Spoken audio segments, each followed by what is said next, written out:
Y'all, this is Two Jersey Kids, episode 28 and a half, I guess you could call it that. I am the host of this car crash for this evening, alongside my best friend in the business, the best stick handler in the business, Gary Seisel. How you doing today, Gary? Yo! What's going on? I'm doing pretty good. Had a good skate today, went to open hockey, got my exercise in. Now I'm kind of getting ready for this impending snowstorm that's supposed to apparently bury me with, I guess, a foot of snow up here. Anyway, yeah, I think we're around 4 to 8 inches right now. It was originally 6 to 10, and then it dropped down to 4 to 8. It may go down to 2 to 5. I don't know if I'll be in work tomorrow. Who knows? It's all up in the air. Nah, hell with work. I really wish I knew. Fuck work. Why do I need to go to work? Why do I need to do things? No, I was going to say, I was supposed to have a 10-hour shift this past weekend. First of all, we don't even get paid overtime, okay? So it's a complete waste of time, might I add. But yeah, I was supposed to be an 8 a.m. to 6 p.m. I was like, not likely. I texted somebody I work with, hey, you want to work like the first 4 hours for me? Done. Not likely. Fuck you, manager. Is that what you're saying, Gary? Oh, wait, does he listen to this podcast? Don't say anything then. Well, actually, never mind. Nothing. I very much love working there, and it's great. But I didn't like working that 10-hour shift. I did not really want to do that. So, yeah. Yeah, take the hint, Jerry. Yeah. I don't know that's his name. Is his name Jerry? It's actually Brian, but... Yeah, take the hint, Brian. Fucking 10-hour shifts suck. This is coming from me, not Gary. Gary has no influence on what I say. Brian, I'm sorry. Oh, but what have you been playing this week? Oh, wait, before you do that, this is Two Jersey Kids. We are a video game podcast. We release an episode on Tuesday that shows, we tell you the games coming out this week, and then we do a discussion about not our personal life, but our personal life in video gaming. Certain topics like our favorites. We've done our favorite games of our lifetime. We've done our worst purchases, our most disappointed games. So go back, check out the half episodes. They live on in infamy if you want to check out those discussions. And then on the Friday, we discuss all the news that has been going down in the video game world on, from the previous Friday to that Friday. It's exciting stuff, let me tell you. But Gary, before we get into everything, what have you been doing? Well, I completed the Horizon Zero Dawn main quest line, which was pretty badass, I might say. Kind of scary, kind of tough at the end, anyway. With no spoilers. Some of the boss fights. There's a boss fight. I know you're completely stunned by that, right? No way. And there's also a twist at one point as well, towards the end of the game. Ooh, M. Night Shyamalan style. Yeah, so it's pretty. It's I can't say too much right now because, of course, Adam hasn't played the game yet. So let's just say it was real, as they say in the business. But I've been playing also NHL 17, which is really strange. I haven't played that game in months, but I just kind of started up a franchise for the hell of it, created a team. Because why not? Yeah, created a team, and now I'm kind of just, running everything from behind the scenes, playing some games. The dark manipulator. Yeah. I snuck in some Battlefield, but that's not really that interesting. Horizon Zero Dawn, though. That's the shit. Yeah, in Horizon, I didn't finally do anything, but I was doing a side quest or an errand or whatever where it had to investigate the quarry, like of something going on with explosives. Yep. I thought, I was like, I'll investigate. There's some, something going on. Maybe like some machine is doing this. All of a sudden, a fucking thing starts rumbling. Huge ass, what's it called? A rock breaker? I think that's what it's called. Rock something. Thing's gigantic. I have no idea how to take it out. This is, unfortunately, going up to this point, I had no medicine stored up. I had no health potions. So I just fucking booked it because I had no clue that was happening. So I just left the area. I tried to shoot it a few times from a distance. I was like, not worth my time. I'm just going to keep going with the story. I got farther in the story. I'm pretty pumped to continue it. I like how they call it two main... I'm guessing the two main quests end up coming together. I'm going to guess, because right now it's two separate main quests. There's no spoilers there, but I guess it's main quest in terms of finding out, a certain secret and then finding out a certain mystery. Maybe they'll come together. Maybe not. I think they will. I mean, that's how storytelling goes. What are you going to say, Gary?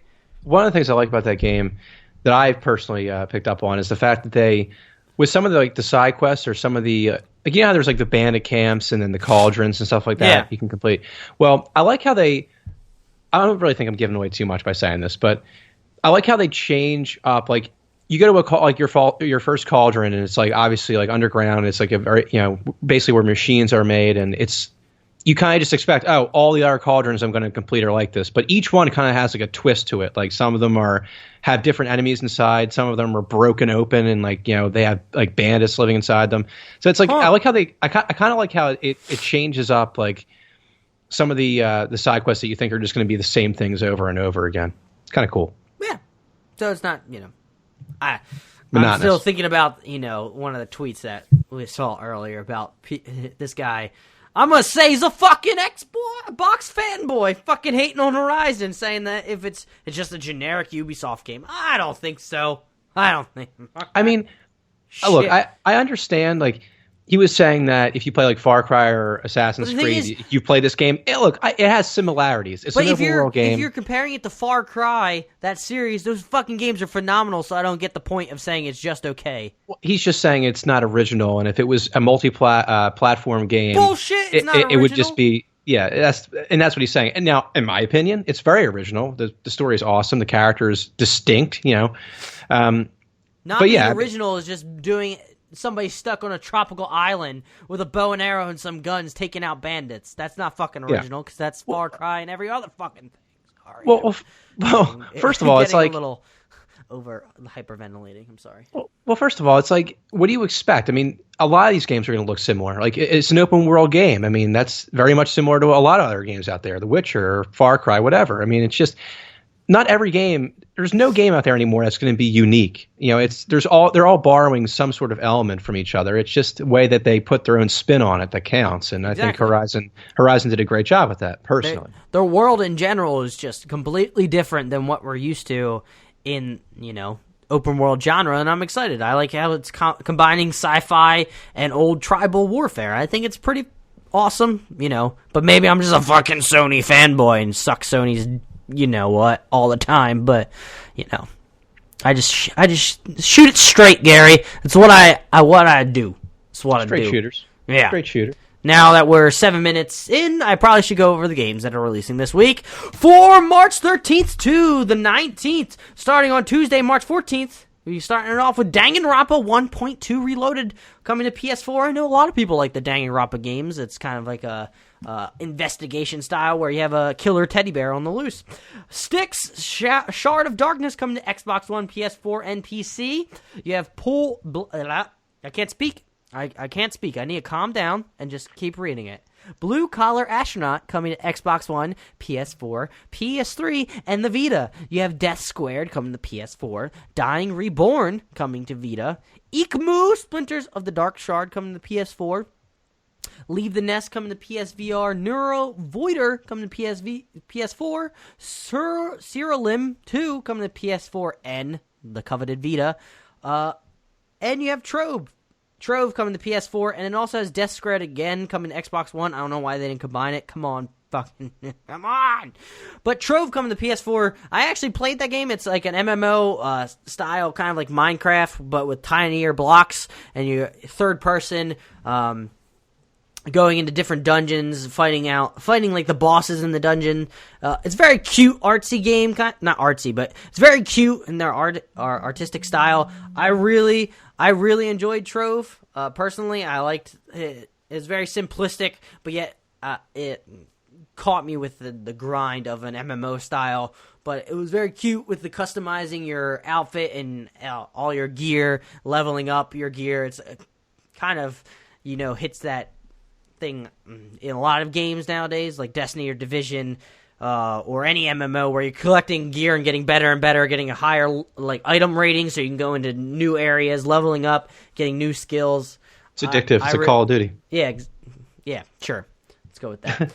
Wednesday, March 15th, you have Chaos Code, New Sign of Catastrophic. Coming to PS4 Thursday, March 16th. Don't shake your head at me, Gary. Hashtag Kill All Zombies coming to PS4. That's why people love listening to me, is because I fuck up, but I like to point out that I'm a fuck up, so deal with it, people. Arcade Archives Neo Geo Sengoku come to PS4. Gary, I know you love the Arcade Archives Neo Geo stuff. Yeah, I mean, we talk about it every single week. Absolutely. Then we have Momodora Reverie Under the Moonlight. That's a title coming to PS4. Then March 17th, you have Kona coming to Xbox One, PS4, and PC. You have Nier Automata coming to PC. I've heard a lot of people love that game on PlayStation 4. Platinum game. I've been seeing solid 8s and 9s for that game. They really enjoy the combat and the setting. You're shaking your head. You're nodding yes, Gary. Yeah, my brother-in-law's been playing that all week, so he's been enjoying it. I was asking him about it, actually. I was wondering, get his take on it. Maybe I'll bring him on the show. Who knows? Bring him in. Is he there? Just pull him in. No, he's unfortunately at his own house. Shocking. You have Dark Arcana The Carnival coming to Xbox One, Neurovorter coming to Xbox One now this Friday, and then you have Momodora Reverie Under the Moonlight coming to Xbox One. So, if you're a PS4 owner, because we love Sony, we're Sony fanboys, it's coming a day sooner. Suck it, Xbox One. Because Momodora is going to be a fucking 10 out of 10, let me tell you. Console Wars. We're starting it back. We're starting it right now, right here. Starting it back, it's still going on, Gary. People always just yell at each other constantly. We're taking it to a different level then. Like actual physical altercations with physical actual violence. People. Yeah. I just picture, now that you mentioned, that's the games for this week. Now that you mentioned console wars, physical violence, I now picture, Anchorman style. Just all coming into the Sony has Shuhei Yoshida and Adam House, that's his name. Then you have Xbox with Phil Spencer coming in. Then you have Nintendo with Reggie just walking up. And then you can bring back old people from Atari. Then Sega just fucking throwing the Jaguar in there. Just fucking that's Atari, but just have everybody. Well, I haven't seen the movie in forever, but was it Rick? Is that or Brick? Steve Carell? Brick. Yeah. He kills a guy with, what does he kill him with? A trident. A trident, right, of course. That was the best thing. He just runs around with a hand grenade as well. Fucking that movie was so fucking dumb. Oh, my God. It's fucking fantastic. And they didn't really capture it in the second one because they tried to do the same thing. Gary, what is our topic for this week?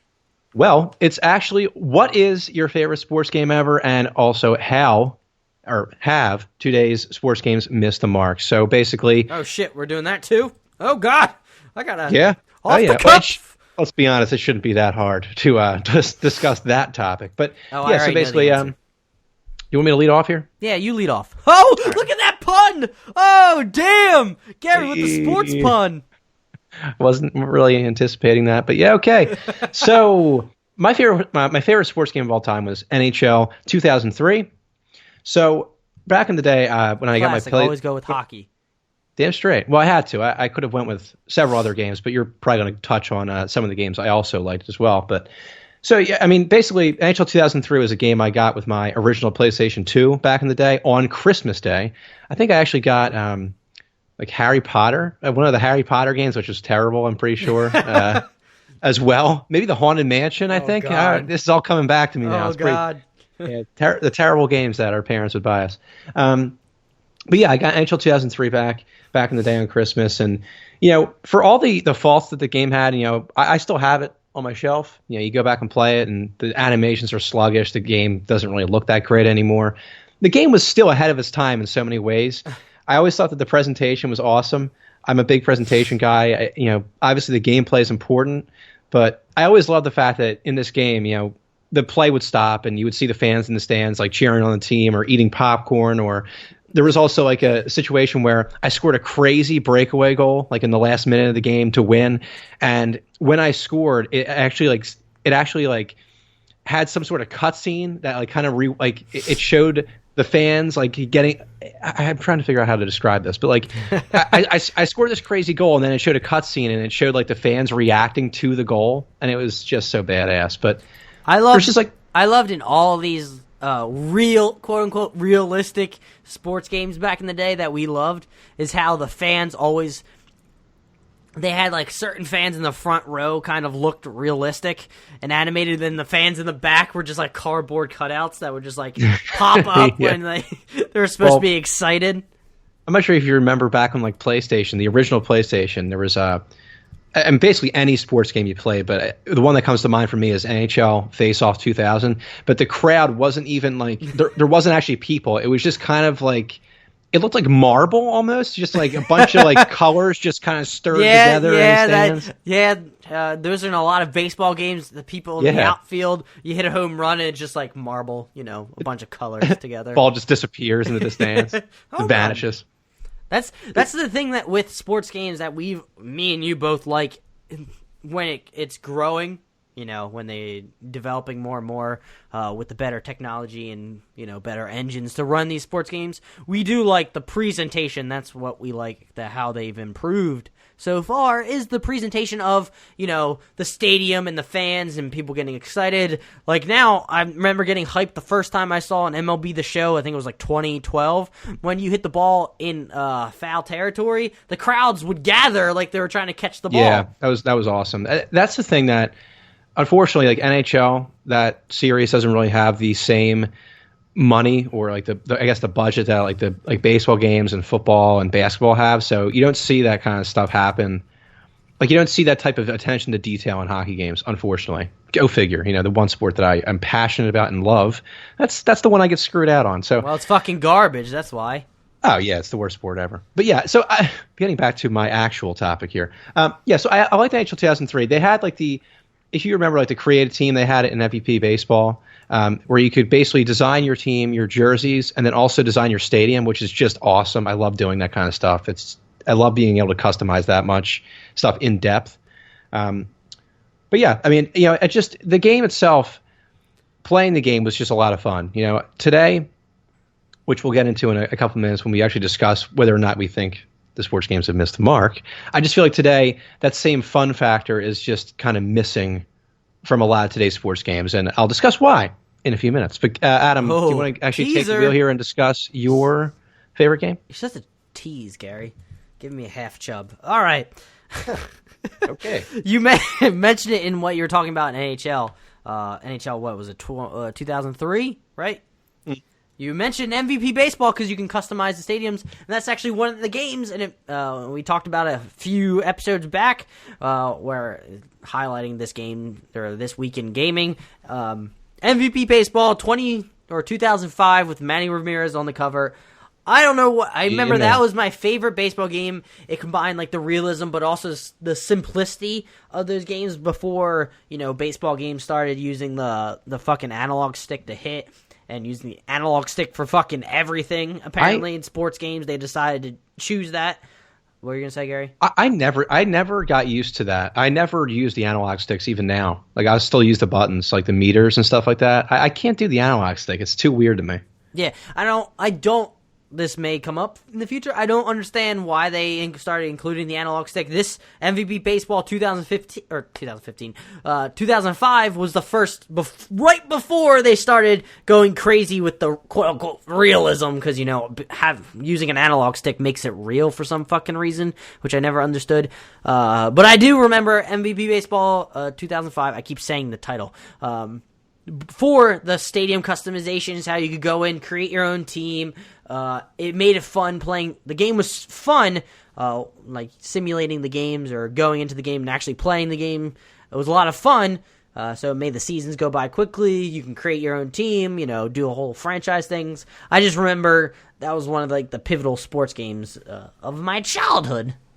Well, one of the things I wanted to mention too, remember I think the show does this now with the old stadiums, but I distinctly remember I think it was MVP Baseball, although it might have been 2K now that I think about it. I think it was MVP Baseball where you can choose the old stadiums. I can't remember if it was that or 2K, but either one. They used to have the vintage stadiums like Shibe Park, which was Connie Mack Stadium, the original Phillies stadium. That when you played there, it would be like in black and white and kind of like a grainy picture, so it looks like an old film. It was so badass. They don't do that. You don't see that type of stuff anymore. Also, in this, the final game from a baseball game, I think, from EA was the game the next following year, but it wasn't MVP baseball. It was NCAA baseball 2006. Oh, yeah, I had that. You had that? You didn't like that game? I liked that game because it was actually college sports. There was a lot more teams. And the reason I specifically like that is I remember playing with, this is, how, family or memories can affect your affection for a game. It could have been a mediocre game from what I remember, or from what it was, from what actual critics, playing it. But I was really fond of that game because I remember playing with my brothers, and his friends would come over to play this game, and we would always have tournaments to face each other. And I remember specifically I would play as Pepperdine, is that how you say the college? Their baseball team, because they had somebody on the team, I think he could throw a knuckle curve, and in that game it was fucking ridiculous how crazy it was. So I'd always play as that person, and it was just memories of playing this game. I just liked the variety of teams, and I don't know, I just really enjoyed Yeah, that's memories. the thing too. I always question myself. I'm like, okay, so I love these sports games, but is it once again nostalgia that makes me feel this way about these games, or were they actually that good? But honestly, I mean, from what I read, I've read online, other people's opinions on these games, and they have the same feelings that we do. Another hockey game I really love was NHL 2K5. If I can throw another game out there, because it was no, you're not allowed to. I have 3. No, I have 4, but you can't throw out another one. You're only allowed 1, Gary. But okay, that's very fair. But anyway, it's called sarcasm, you motherfucker. Deal with it. I'm aware. I'm aware. Okay, but yeah, I liked NHL 2K5 because again, the game was more arcadey, I felt, than the EA Sports game, where EA was always trying to be really realistic. 2K was more arcadish, but it was more fun that way because I feel like since they weren't trying to go for ultra realism, it was almost like the gameplay was just better that way. Everything was just faster. Everything flowed better. It was obviously sponsored at the time by ESPN, which was amazing. You got the ESPN soundtrack playing whenever the game would load. Sorry. It was so badass. The ESPN announcers, and it just had that feeling to that game that I haven't really seen much since in a lot of other games. All right, I'm going to run down a few more so we can then get into the final discussion. Don't want this to be a super, super long episode because who wants to hear us talk for an hour about games? Oh, wait, you do, because you listen to the Friday episode of Two Jersey Kids. And remember, you can follow us at Two Jersey Kids on Twitter. Boom! Getting the plug in there. Moving on. Another game that actually it's kind of a collection of games because I couldn't remember the specific one. I think it was 2005 again, but it was NBA Live 2003 all the way up to 2005 because I felt like it had the right combination of simulation and realism with the franchise and having a team mixed with the arcadey feeling of playing these games because we'll get into it in the future. Or in the future of this episode, so stay tuned. But NBA Live, I really love playing these games because I liked the speed, turbo boosting, running up and down the court, doing dunks or layups or shooting threes. I remember NBA Live 2005 specifically because when I was over at my dad's house it was my great-grandma's house that he, I guess, inherited. So we started living there when my parents divorced. And I remember playing NBA Live 2005 with my brother on the Xbox in this one little tiny room, and I would always win because I would play as the Sacramento Kings, and everybody on their fucking team could shoot threes, and I would just fucking jack threes. I was Golden State Warriors before the Golden State Warriors were a thing. A sports reference, if you guys know that. But one memory I really remember is this game was coming down to the wire, and there was a few seconds left, and my brother hit a layup to go ahead by 1, and me being the Sacramento Kings, I grabbed the ball, sprinted down, and I remember there was a player named Doug Christie on the Sacramento Kings. In fucking real life, Doug Christie was not a great player, was not really good at all, but in this game, he fucking rocked because he could shoot threes. So I just remember last seconds just shooting it up, draining it, and going absolutely ballistic because I won. I'm sure your brother was really thrilled with that. I can just see his reaction. Another memory. It wasn't NBA Live. It was the NCAA basketball games, which are also really good from what I can remember. My brother loved playing as Duke when I forget what year it was, but they had J.J. Redick, who couldn't miss anything in that game. Always made everything. And I remember I was up by like 1 point in like the final seconds, and he inbounded the ball, and for some reason my defender got lost. So JJ Redick had a wide open layup and fucking missed it. It was fantastic. He was so pissed. I was so happy. Oh my God. You know, the cheapness that is sports games. My final game, Gary, I don't know if, can you guess this? It's not an actual, you know, realistic sport. Well, not, it's a sport, but it's not like a, you know. Mario Baseball? Yeah, there it is. Mario Baseball. I remember playing this game so much. Not realistic at all, but you were I remember pretty good at that game. I was fucking bomb. I would always have Boo as my pitcher. I would always have Petey Piranha as my cleanup hitter. I loved Bowser. No one picked Bowser for some reason. I always had Bowser just because he could mash. He could smash the ball wherever he wanted to go. He just hit doubles constantly, even if it was slow. Tap that B button, fucking sprint. I just destroyed everybody in that game. I think I was undefeated with any one of my friends. So come at me, bros. I'm pretty sure you were. I think the only time I lost though was to my friend Donald because he wanted to try to beat me. So he played 1 inning games. So we only had to play 1 inning. So if he beat me that 1 inning, he would win. I was like, all right. That's intense. Yeah. But I like the combination of like the goofiness, but it was kind of like it was arcadey, and that's what I liked about those Mario games. Nintendo put their own spin on it. I never played when I played with my friends, I never played at the goofy parks or anything. I just like playing at the straight Mario baseball field. However, I do remember playing like the story mode of that game is where you start from, you know, being Mario as the captain, or Wario, or Donkey Kong, or Peach, or Yoshi as the captain, and you build your way up to face Bowser at the end. So you go to different baseball stadiums and try to beat their team and like collect certain flags from a specialty player, so then they would come onto your team. So it was kind of collecting players. It was really cool. I liked everything about it. I fucking loved Mario Baseball. I'm gushing about it.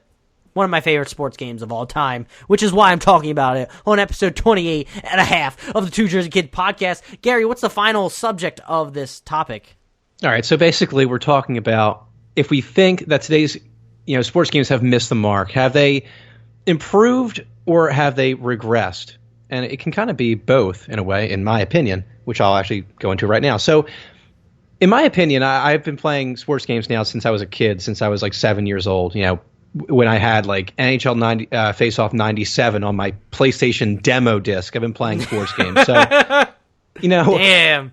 I just feel like now I it's kind of ironic. You know, I'm playing NHL 17 right now, playing a franchise mode, but the fun factor in these games is just not the same as it was back then. I feel like today, especially with the NHL series, especially because of the budgetary restraints that they're always under, it's like they try to be so realistic with their games, like simulation wise, that it doesn't work. Like in NHL's case, they try to implement physics.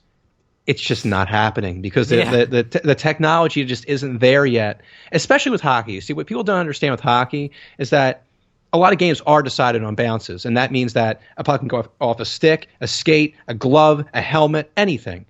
And in order to have like a physics engine in a hockey game, you have to be able to basically have pucks going off of all those things I just mentioned, and that ruins the fun. Like, that would be no fun at all. It was when you have a clear open pass, and all of a sudden the puck bounces over your stick just because some random number generator, basically. Exactly, and that's the thing. It's like hockey. That's what hockey is. Like there's so much bounces that happen in real life, but it's real life, so it's different. You say that in like a basketball game too. Some random things. You know, no one dribbles perfectly, and it's not a magnet to everybody.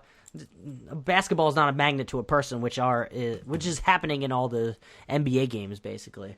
Yep. So being too realistic is sometimes, I think, a flaw. That was the flaw of what happened with the NBA Live games. They tried to be too realistic, and it was not fun. No one liked it. That's why people now gravitate towards the NBA 2K games, because it still feels somewhat arcadey mixed with like realism, which I feel like people love. Now that game is tremendous. I love playing NBA games. I'm not really a huge basketball fan, but those sports games are like what I wish NHL was. Because it has improved on It's done the improvements with the new technology, is making the presentation better, making everything around the game better, but also still having that fun arcadey feeling that the NBA games should have.